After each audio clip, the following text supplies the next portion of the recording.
I'm here with Chris Hanna, Mayor Chris Hanna, Yes. of the Snowy River Regional Council. Do you have a point of view regarding the future of the Berridale Aged Care Centre? No, look, I think at the end of the day, it's all about the community. A few months ago when I was out here, the community were very clear that he wanted the facility given away or the land given away. They wanted to hold into the community hand. We agreed with that. That's the motion to continue on. Let the community over the next 6 months come up with a plan and bring an actual plan back that is going to be right for the whole community in Berridale. What would you say to the claims that the expressions of interest were made 18 years ago, that plans were made 18 months ago. And nothing's happened with those plans? Yeah, so we were working with, there was two companies, that put expression of interest in. One of them pulled out because it had nothing to do with respite or short-term respite as what we went out for. The other one we've been working through for that 18 months. But at the end of the day, the community were very clear that he want the facility given away. And that is what, at the end of the day, that we went down that path of knocking that facility away. So we stopped the expression of interest. And now we're at, where we are today, asking the community to come together and form some sort of group and have 6 months to allow them to have a look at the facility and understand, what they can do with it. What I heard, when I was here a couple months ago when we did the meeting out the front, was they wanted to come into the facility. They wanted to have a walk around. They wanted to understand it. That is what we're here today. I opened the facility up. It's an open door. It's been very transparent with the community of what this facility looks like, and that's what it's all about. And what do you believe would be the major hurdles to reopening? Look, it doesn't meet a lot of the standards now for, a number of things. But, fire standards need to be updated. The flooring needs to be updated. There is a number of rooms that don't have those wider doors if you want to go into that, short-term respite, etc. So that will have to be upgraded. So there is a lot that unfortunately has to be done to the facility that wasn't done, when it was open. We're not sugarcoating that. So that work has to be done. I think when one of the expression of interest, they were looking at that $1.5 million to bring it up to a standard for that, short-term respite. So that's something, maybe more now. I don't know, because that was, as we said, 18 months ago. And if you were to take a vote today, whether to sell it, close it, or reopen it, which option would you pick? So it's already closed, so we can't close it again. As I stated, we're not selling it because that's what the community want. So it's never going to be a residential aged care. We know that. It doesn't meet those standards anymore. But if there was someone that came with short-term respite or whatever the community wanted, if it's short-term or assistant living, something like that, then I'll be supportive of that. And do you think a lot of your councillors share your view regarding the continuation of this facility? Oh, look, I won't speak on behalf of the councillors, and I'm speaking on behalf of myself today, obviously. But the motion is very clear that we want the community to have that 6 months to allow them to come up with a plan. Mayor Hanna, I really appreciate your time. Thanks. Thank you very much. Thanks, Chris. Beverly, it's nice to meet you. I believe that you used to work here at the Berridale Aged Care Centre. I did. I worked here in the years that it opened for 6 years. I coordinated all the fundraising from the community, and I am absolutely devastated to think that they are going to close the facility and just let it slip out from under their feet. It can't happen. It can't happen. We need to have this facility here. I don't care how small it is. If a facility is big or small, if it is managed properly, everything, it will work. So I put it down to management, I'm sorry, and council not really understanding aged care. Today we had some representatives from council saying that they intend to follow the will of the people, that if the people want it open, it'll stay open. Now, do you believe them when they say that? No. I've heard that time and time again. And what do? They just go and close it and took the elderly out of there. And that was the worst thing ever could happen. It seems like you're talking from experience. Absolutely. I was here. I watched them go. I know you can't move old people at the end of life, and that's exactly what they did. And within a few months, 3 of those old people had passed away, and they would not have done if they'd have stopped in the facility. And the thing is that we were told that they would stay here. They wouldn't have to leave. But that didn't happen. Just lies. All you'll be told is lies. And I can't trust anyone on the council anymore, I'm afraid. And I don't think the community should either. Beverly, thank you so much for your time. Much appreciated. Cheryl Mould, it's a real honor and pleasure to meet with you and talk with you today. Likewise. I know you're very busy and you've just given a great presentation to the community regarding the state of the Berridale aged care facility. Uh, if you don't mind, yeah, let's just jump straight into the controversy surrounding it. So, from my understanding and from what the council executives and officers have told us, they say that for the last 18 months they've been working very hard to please the community, to make sure the community gets their voice. Is this the experience that you've No, had? no. The council hasn't been working with the community. It's been very hard. So the community went out and asked for expressions of interest and asked the council to put forward a list of what they wanted. We had originally 4 interested parties put forward an expression of interest, and council went through and only selected Cooma Challenge. So Cooma Challenge was then asked to put together a expression of interest based on their list. They did that, and then the council came back and said they wanted them to do a business plan. So Cooma Challenge did that. And they presented a very in-depth, and they paid a consultant to come and put that together for them. And then they presented that back to the council staff and Mr. Dunchie. And the councillors at that stage were not involved, had not had a presentation. And it kept dragging out, and we probably met once a month. I asked them, had they valued this facility? They hadn't. So I asked them to go and get a valuation on it, because there was talk of them wanting to bulldoze it. And I said to them, Excuse me, did you say there was talk about bulldozing the correct, facility? correct. So they thought that they would be able to bulldoze it and sell the land. And then the comment was that they would then give the community another block of land and a part of the proceeds of the sale of this land, and we could build a much better, up-to-date facility in Berridale. And I said to them, no, that this facility was built by the community and it has a lot of heartfelt warmth. It's beautiful, and that'll be a 10-year project, and this is ready now. I'm still flabbergasted that they would want to bulldoze this beautiful building that's already been built. It's been established, money's been poured into it, and start all over again. That just sounds incredible. It does, doesn't it? So that's why then I said to the council staff, let's put forward Cooma Challenge's expression of interest. We were given a half an hour interview at council chambers with the councillors, and the CEO, Andy Ingram, put together and did a presentation. We were then asked to leave, and then they went into confidential. They didn't accept her expression of interest, but they haven't given us a reason why.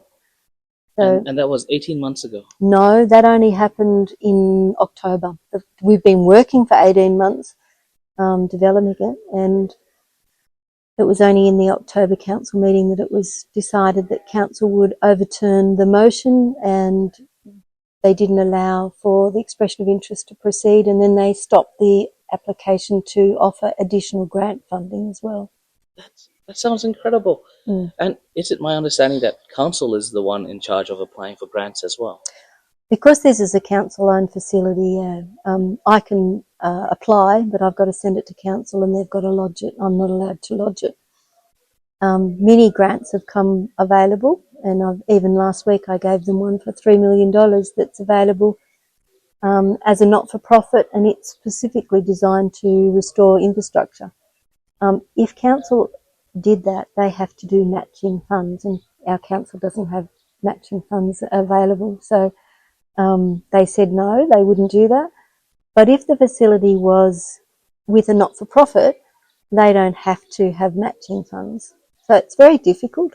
It really does seem quite incredible that in a place that needs more facilities, we're planning for less.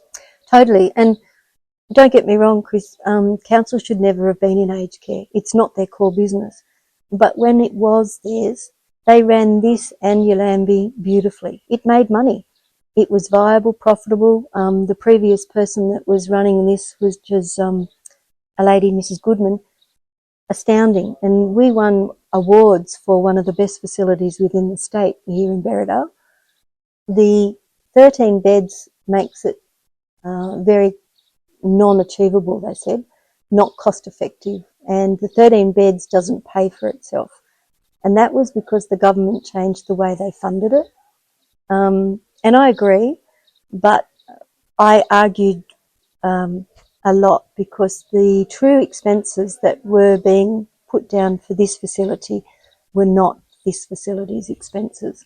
So when you asked them to do a breakdown of the costings, they couldn't do that. And a lot of Yolambi's costs were being filtered into this facility. So it made it look on the books that it was running at a loss, but it wasn't. And then when COVID came and we had to get staff, and then they couldn't get local people to do it, they brought in agency staff. Now that just made it totally unviable. So the costs then blew out. So again, once they decided to do the divestment of aged care, the government gave them $800,000 to do that divestment. They haven't done it very well. Oh, goodness. That sounds horrible. Mm. Because from all appearances, it looks like the community is behind this. Always has been.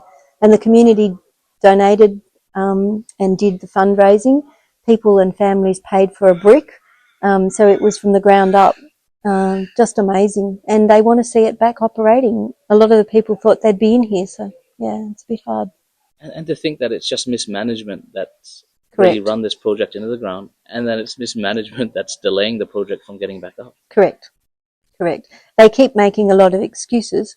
And the time frame, like today, I asked if we could have those 4 potential people come and do a presentation to the audience that's already here. And they said no. They said today was just a walkthrough and we couldn't coordinate the two together.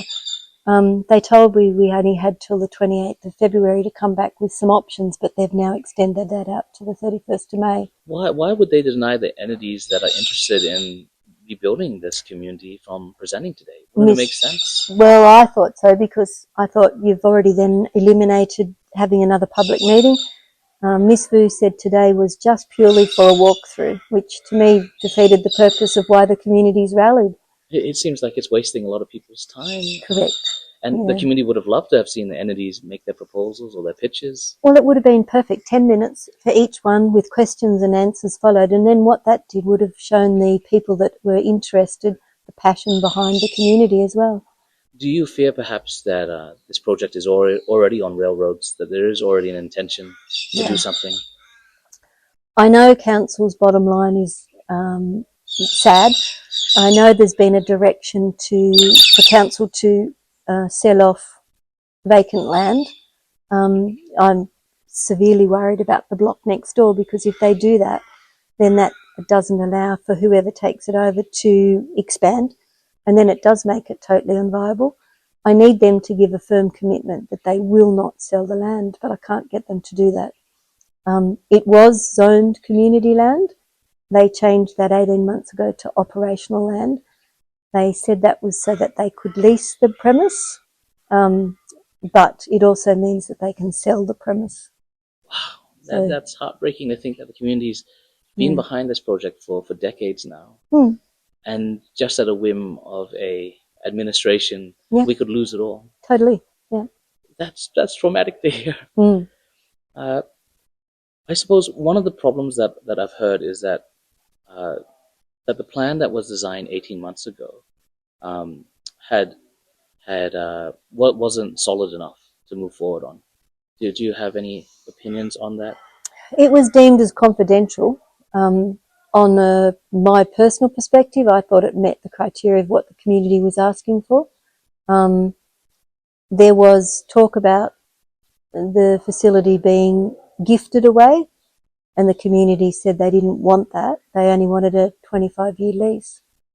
No matter who takes it on, they're going to have funding to be able to operate. They're not going to have council do that. So the peppercorn lease for 25 years was a win-win for everybody. And can you break down what is a peppercorn lease? From my non-legal entity, it means that the facility is put forward for a nominated amount of $1, which was what was tabled, and the person only pays $1 for that period, 25 years. And at the end of that 25 years, the lease either gets renewed or they find another like-minded person to take over the facility and continue. And that makes sense because you want to give the person Yeah. running the facility every opportunity to make a success out of it. Absolutely. And in the charter that all the organisations so far, they said that they'd put in there that no matter what, they would find a like-minded person to then honour that. So, and it's a matter of a good legal solicitor writing the correct lease that meets all of the people's needs, both the councils and the person that's going to run it. For the region that's listening to what you're saying now, is there anything particular that you'd like everyone to know or to hear? Yes, you need to please support this wonderful community building.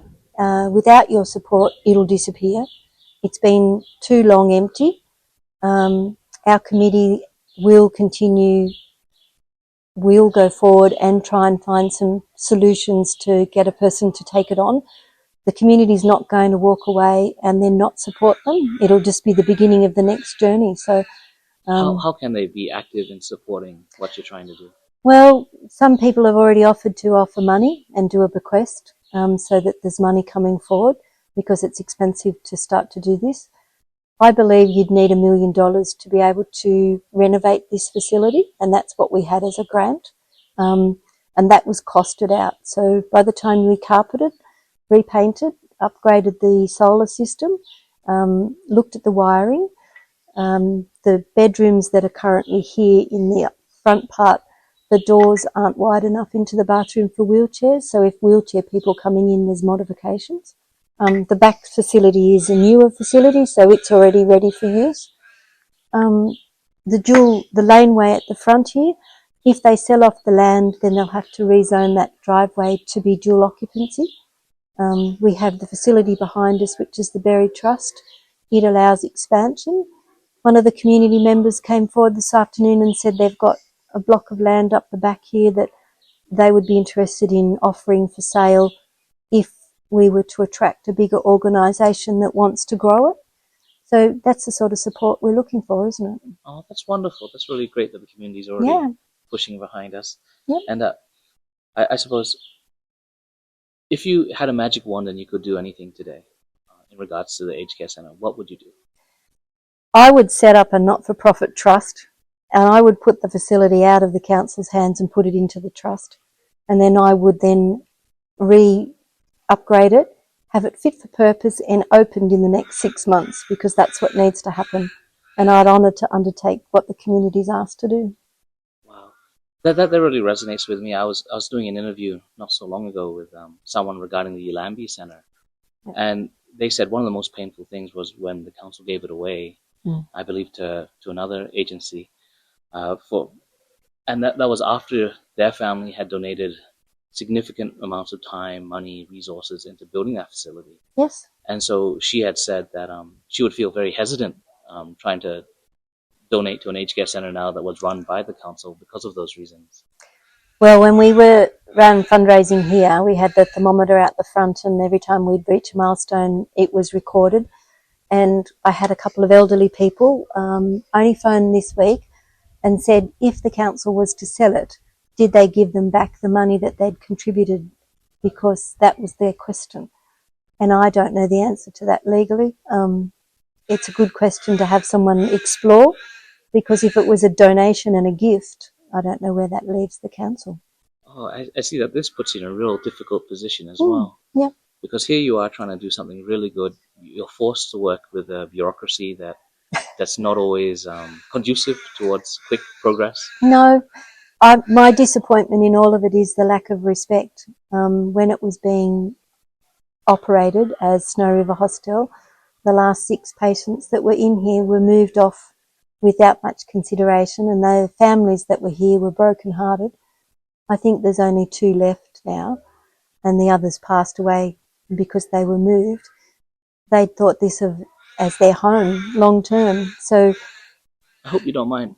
Beverly spoke very briefly about this episode as well. Can you give more detail? Like what happened in that regards? It seems really callous to throw people out when they potentially only have a few months to go anyway. Once council had made the decision that they were divesting from it and closing it down, they just came and gave the families I think it was 8 weeks, and said that they would close the facility. And when was this? 18 months ago. And then they offered them to move them into Yallambie. I've got all the exact dates. I think from my memory they told the families about November, and then the last date that the families were moved out of here was the end of January, and the last 3 people were moved into Yallambie. So it was really sad. That's so horrific. Mm. They've been here for years. Some had not been here 12 months, 18 months, but at that point they had paid their contribution, which was a fairly large sum, to be able to move in. Their families were local, so that meant that they could have visitations and catch up with them on a daily basis. Once the facility closed, a couple of them had to move away to Bathurst because there wasn't enough facilities within our area to look after them. Bathurst. Yeah, Oh, and goodness. since then that lovely gentleman has passed away. So, but yeah, it's a big ask for families to do that with, and it's heartbreaking. That's shocking. Like, that's so traumatic, especially towards the end of your life, as you've made your contributions to the region. Exactly. To be turfed out. Well, literally, the council said that they wouldn't close the facility until the last person had gone, but at the end they made the last people move. They just said, you're out. So, and then once it was closed, we tried to get them to allow straight away. But again, it took time before they put forward the expression of interest process and all that. So it has been a long journey, not a very fulfilling journey. I would say quite frustrating for so many people. So now I hope that this last chapter will be, we can, as a working community, find a group of passionate people. We can go off and find somebody that would like to take it on, and then we have to get council to allow that to happen.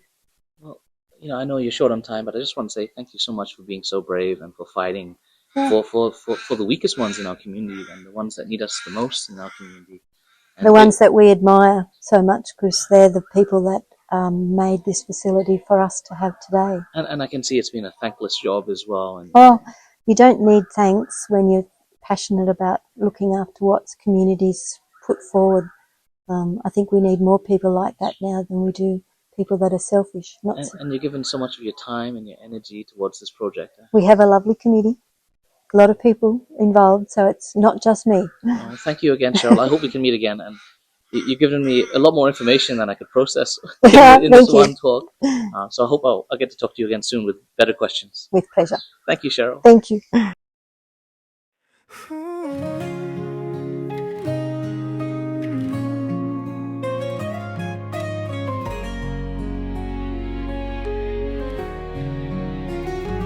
We've seen the rivers rise, we've watched the mountains burn.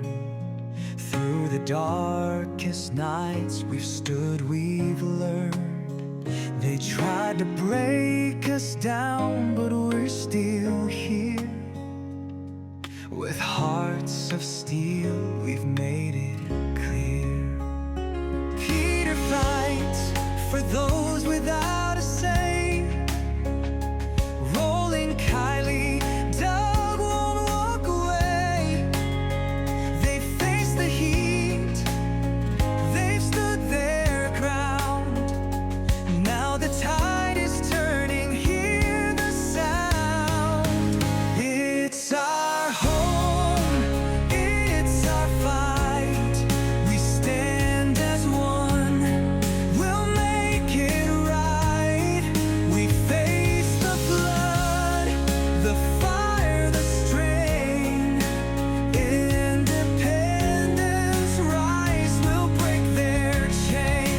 More narrow, strong, we won't be swayed. Truth and justice never fade. They make the rules, then twist them back. Keep the door shut, keep us off track. But we've got voices, we've got the will. We stand for the people, they never will. It's our home.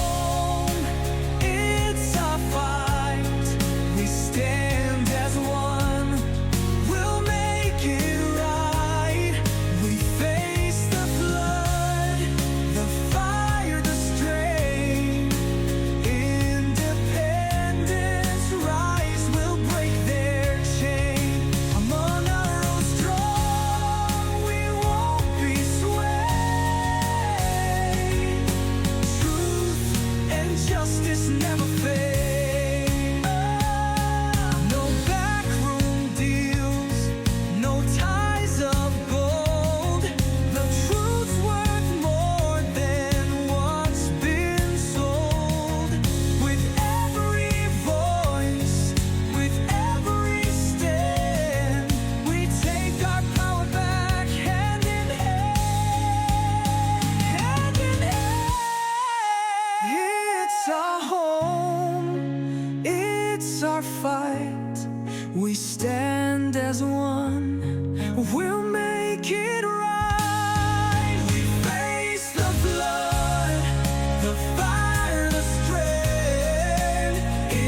Independence rise, we'll break their chain. Monroe strong, we won't be swayed. Truth and justice never fade. Monroe strong, we'll light the way. The time for change, it starts today.